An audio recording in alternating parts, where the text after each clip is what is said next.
Hello students, कैसे हैं आप? आज हम पैथोलॉजी में अपना नेक्स्ट पार्ट पढ़ेंगे जो कि हेमरेज के ऊपर है। इसके टाइप्स, कॉजेज, कॉन्सिक्वेंसेज और क्लिनिकल नोट्स। और हेमरेज एक ऐसी प्रॉब्लम है जो बहुत ज़्यादा होती है, तो आपको इसको प्रैक्टिकली आना चाहिए। इसकी डेफिनेशन देख लेते हैं सबसे पहले। Escape of blood from blood vessels into tissues, body cavities और आउटसाइड द बॉडी।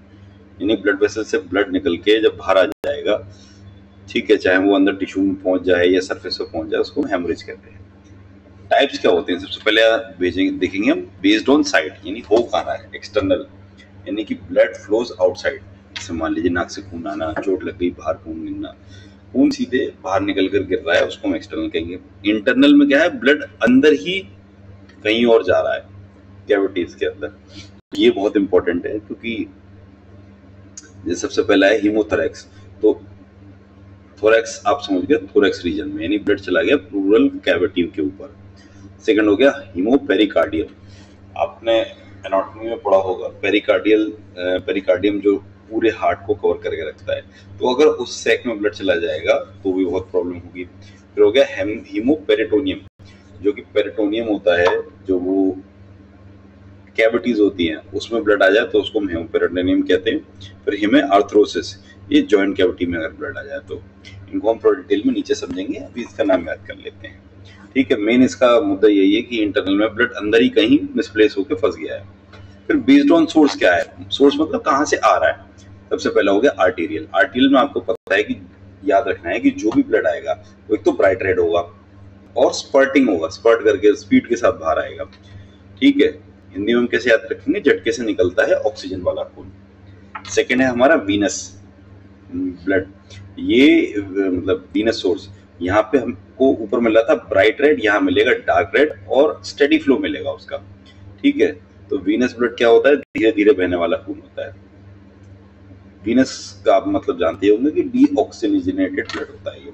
थर्ड हो गया हमारा कैपिलरी। कैपिलरी मतलब आपने देखा होगा ब्लड ग्रुप टेस्टिंग में, जो अपने हाथ पे आप पिंच करते हो, उसके बाद दवा दबा के निकालते हो, उसको कैपिलरी सोर्स हो गई हमारी। इसमें सीपेज जैसा निकलता है, यानी थोड़ा थोड़ा निकलेगा फिर बंद हो जाएगा। ठीक है, तो दो हमारे क्लासिफिकेशन हो गया। थर्ड हो गया हमारा क्लिनिकल प्रेजेंटेशन। ये क्लिनिकल प्रेजेंटेशन में एक तो हो गया पेटेशियाई, थोड़ा टेक्निकल नेम है। यहाँ पे पिन पॉइंट हेमरेजेस होते हैं, यानी छोटे छोटे 1 से 2 mm के होते हैं। ये बहुत सारे छोटे रेड स्पॉट्स हो जाते हैं प्लेटलेट के कम होने पर। सेकंड हो गया पुरपुरा। पुरपुरा स्लाइटली लार्जर होता है, वो अप टू 1 सेंटीमीटर तक हो सकता है। यहाँ पे आपको मीडियम साइज के पर्पल पैचेस देखने को मिलेंगे। थर्ड हमारा एचिमोइसिस। आपको बचपन में आपने देखा होगा कि नील पड़ जाता है, कहीं आपकी चोट लगी होती है, उसी को हम ये बोलते हैं। ये ग्रेटर देन 1 सेंटीमीटर होता है जनरली, और ब्रूज या नील के निशान अलग से पता चल जाते हैं। नेक्स्ट हमारा हीमाटोमा। हीमाटोमा थोड़ा आपको समझना पड़ेगा, ये localise collection of clotted blood है। आपने देखा होगा कहीं भी गुम चोट लग जाती है। गुम चोट में क्या होता है कि जिसको हम हिंदी में मांस फटना कहते हैं, वो मांस फटना नहीं होता, वहां पे जितना क्लॉटेड ब्लड है वो एक साथ चिपक जाता है, लाली लाली हो जाती है, तो और वो एरिया सूज भी जाता है, उसको हम हीमाटोमा कहते हैं। इसका निमोनिक कोई चाहे तो बना लीजिएगा, लेकिन याद कीजिएगा इसका। कॉज ऑफ हेमरेज क्या हो सकता है? सबसे पहले तो बहुत कॉमन है ट्रॉमा, कहीं भी चोट लगी, मैकेनिकल इंजरी हुई किसी भी तरीके से, ठीक है, क्योंकि इसमें ब्लड वेसल टूट जाएगी। सेकेंड हो गया डिजीज ऑफ वेसल वॉल। ये होता है atherosclerosis.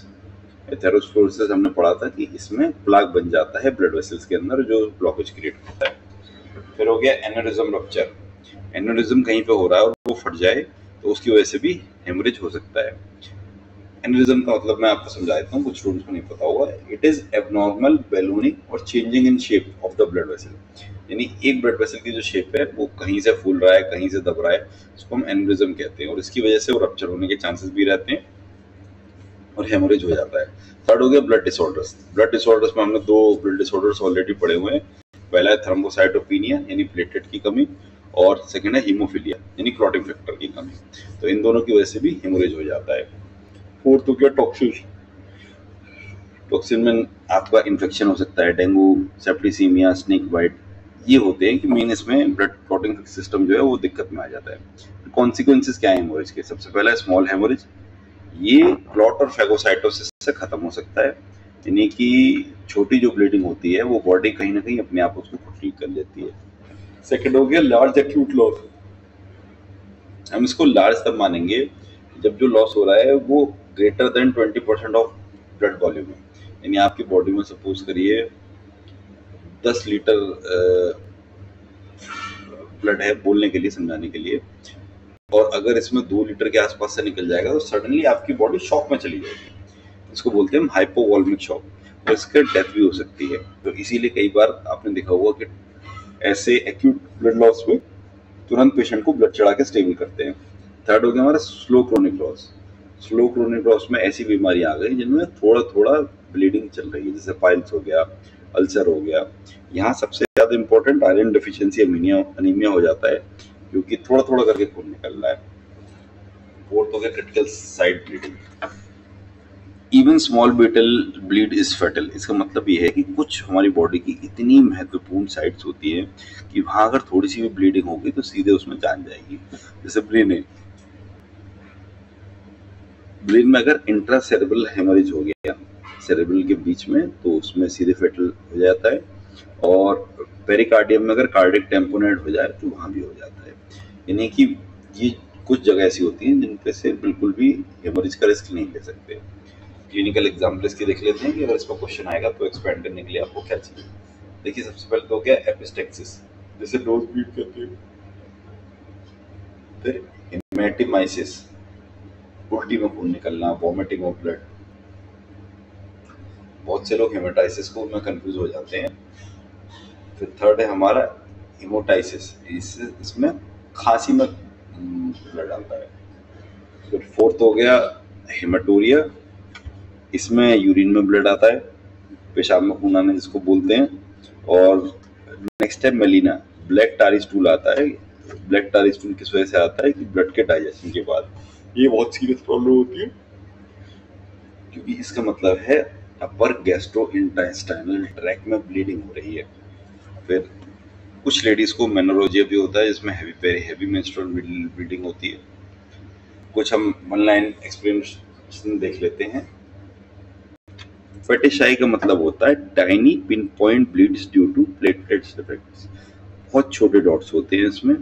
Purpura, slightly larger bleeds often seen vasculitis, इसमें मीडियम साइज के पर्पल मार्क्स होते हैं। फिर थर्ड हमारी इंजरी हो गई एचिमोसिस, इसमें स्किन ब्रूज होता है।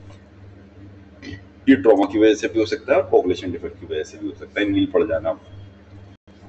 फिर हो गया haematoma, swelling with blood under skin और ऑर्गन, इसको खून जमी हुई सूजन को कहते हैं।